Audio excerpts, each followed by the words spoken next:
In March 2011, 24-year-old Rebecca Coriam vanished from the Disney Wonder, a Bahamas-flagged cruise ship, without a trace.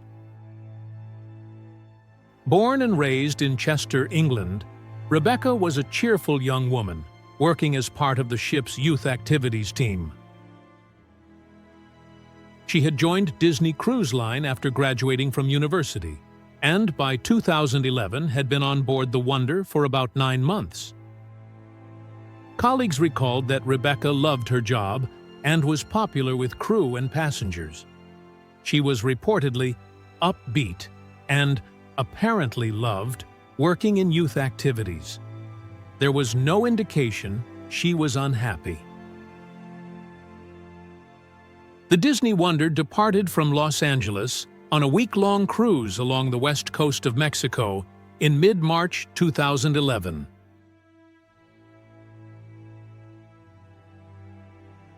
During the early morning of Tuesday, 22 March 2011, surveillance cameras caught Rebecca making a phone call in the crew quarters at about 5:45 a.m.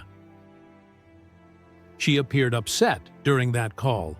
A few hours later, Rebecca failed to report for her scheduled 9 a.m. shift in the youth program. The ship's crew became alarmed when the usually punctual young crew member did not show up. By mid-morning, the captain's announcements had gone out over the ship's intercom, and crew members searched every corner of the vessel for Rebecca. The ship's officers also alerted authorities, contacting the Mexican Navy and the U.S. Coast Guard to begin a search of the surrounding ocean. Rebecca's parents, Michael and Anne Coriam of Cheshire, had last spoken to her by video call the night before the disappearance. The following day, they learned that Rebecca had missed her shift. The family immediately flew to Los Angeles to meet the ship when it returned to port. Disney Cruise Line issued a statement saying it had searched the entire ship multiple times and assisted investigators as fully as possible. Passengers on the cruise were told about Rebecca's disappearance and asked to help look for her during the voyage, but no evidence was found. The Disney Wonder is a large cruise ship, nearly 1,000 feet long with 10 guest decks, carrying roughly 2,500 passengers and about 1,000 crew members. It sailed along the Mexican Riviera, calling at ports like Cabo San Lucas and Puerto Vallarta.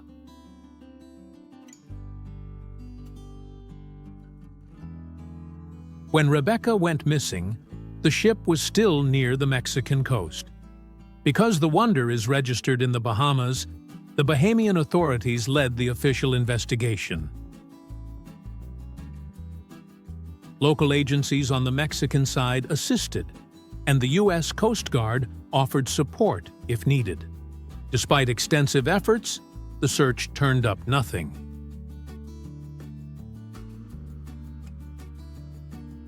The crew combed the ship from top to bottom and announced Rebecca's disappearance to everyone on board, but the young woman was nowhere to be found.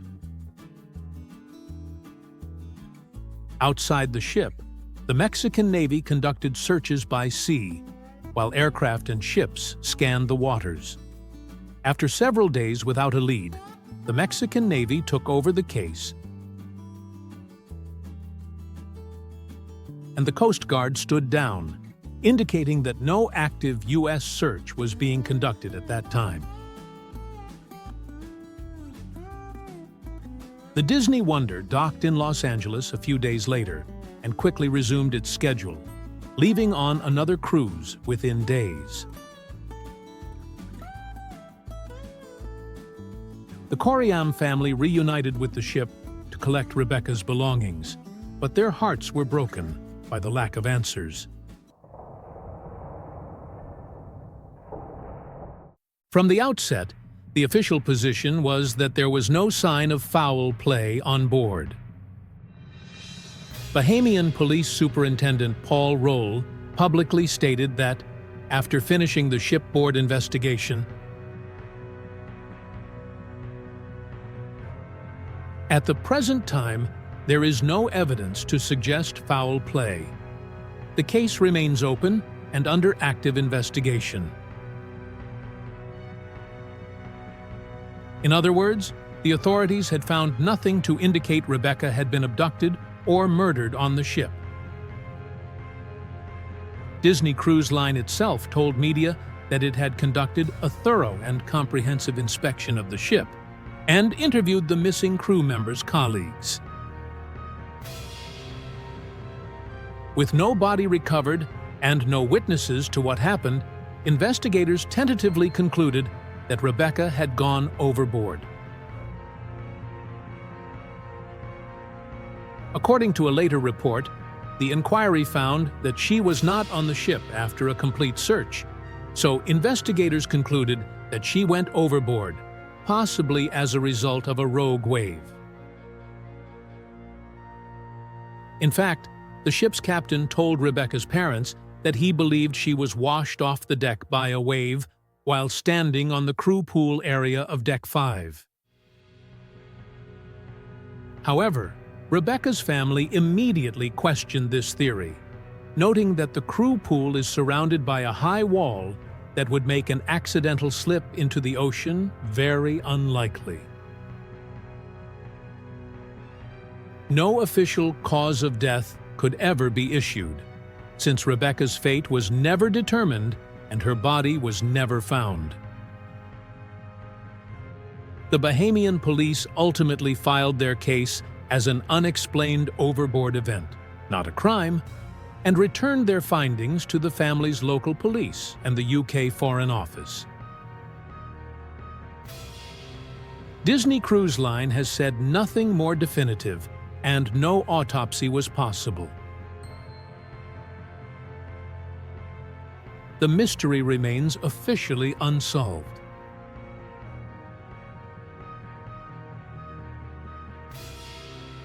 From the beginning, Rebecca's disappearance has been shrouded in unanswered questions. Her parents, Michael and Anne, have been outspoken about their doubts. They note that Rebecca was a strong swimmer who used to compete in swimming competitions during her school days, and she had once saved a young girl from drowning. The family points out that Rebecca had no history of mental health issues and had made future plans. For example, she had gifted her parents tickets to Disney World as a surprise. All of this convinced them she was not considering suicide. On the morning of her disappearance, she was upset about a relationship situation, as CCTV footage showed, but there is no evidence she intended to harm herself. Others have noted physical oddities. No overboard alarms were triggered on the ship, and although the Disney Wonder is equipped with cameras in many areas, Disney has not released any footage of Rebecca falling overboard. It has even declined to specify camera locations on security grounds. In fact, after the incident, Disney reportedly sent extra video clips to the FBI for analysis, but the contents have never been made public. Some crew members privately told author John Ronson that video evidence might exist. One longtime employee exclaimed, "Disney knows exactly what happened. Everything here is taped. There's CCTV everywhere. Disney has the tape." Some onboard staff have even whispered darker theories. According to a private investigator quoted in The Guardian, the story among the crew was that Rebecca had been murdered on board. crew members cited a flip-flop sandal found near the crew pool as supposed evidence, though others point out the flip-flops given to the family were not Rebecca's size or style. The family has also heard rumors of a love triangle involving Rebecca and 2 other crew members. And some former staff say Rebecca told them she was afraid of a particular man on board. None of these claims have led to any formal charges, however. The Bahamian investigator who questioned the chief suspects spent just 1 day on board and interviewed only a handful of crew members. Many in the crew felt the investigation was far too quick. One UK Member of Parliament later condemned the Bahamian inquiry as appalling and toothless, saying it was conducted by a single officer flown over on a private jet. Internationally, the case highlighted the problem of flags of convenience, where a ship registered to one country, here, the Bahamas, carries a crew from many nations. British officials quietly lobbied for more power to investigate such incidents. An early-day motion in the UK Parliament noted that Bahamian authorities had produced an investigative report, but had not released it to Rebecca's family.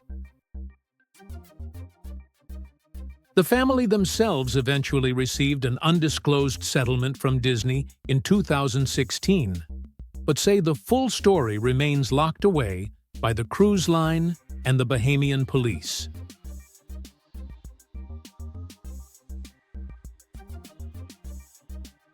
Because nothing was witnessed, the official stance, no foul play, leaves room for many possibilities. Disney initially suggested a freak wave might have swept Rebecca from the deck. Critics counter that no bad weather was recorded at the time, and the ship's high railings and safety measures make an accidental fall seem unlikely. The ship is also equipped with a door alarm system. Each crew cabin has a sensor, so if a crew member does not return by a set time, an alert sounds. No such alarm was triggered for Rebecca. Some have proposed suicide, but this too seems implausible. Rebecca had no history of depression or suicidal intent. Her family emphasizes her future plans, the Disneyland Paris surprise, and the fact she had good friendships and prospects. One close friend told investigators that Rebecca went out for some fresh air after the phone call, possibly to the crew pool, which she liked. But before Rebecca disappeared, she was talking calmly with that friend. The friend herself was baffled by the suggestion that Rebecca suddenly threw herself overboard. As for foul play, the idea of a crime cover-up remains speculative. No evidence has emerged in court.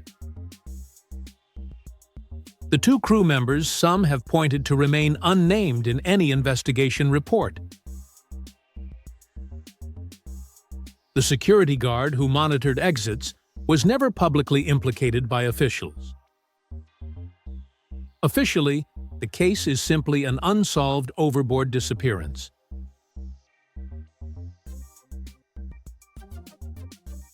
The Bahamas police have left the case open, but decades have passed with no new leads.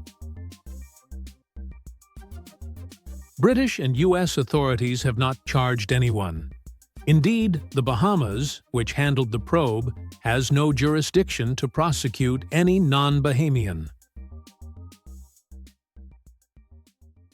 To this day, nobody knows for sure what happened to Rebecca Coriam. Her disappearance was the first such incident in Disney Cruise Line's history, and it remains profoundly mysterious. No body was ever found, and no definitive answer was ever given. Disney's official position that she fell overboard accidentally satisfies none of those who knew her. The Coriams continue to speak out. They hold annual commemorations on Rebecca's birthday and press the UK government to demand answers from the Bahamas.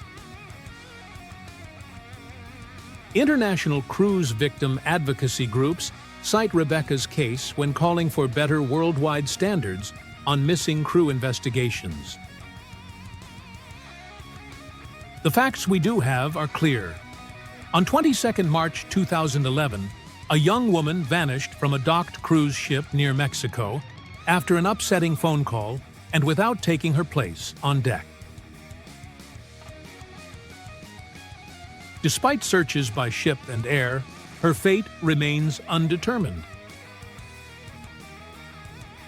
The official files record no evidence of foul play, but they also contain no proof of accident or suicide.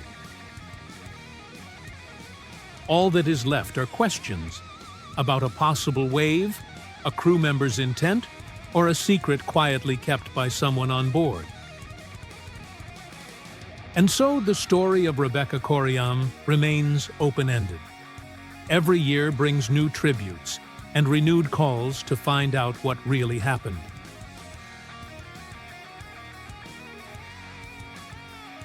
In the silent depths of the Pacific, her answer is still waiting to be found. If you have any information about the disappearance of Rebecca Coriam, please contact the Cheshire Police in the United Kingdom or the Royal Bahamas Police Force, who remain the official authorities on this case.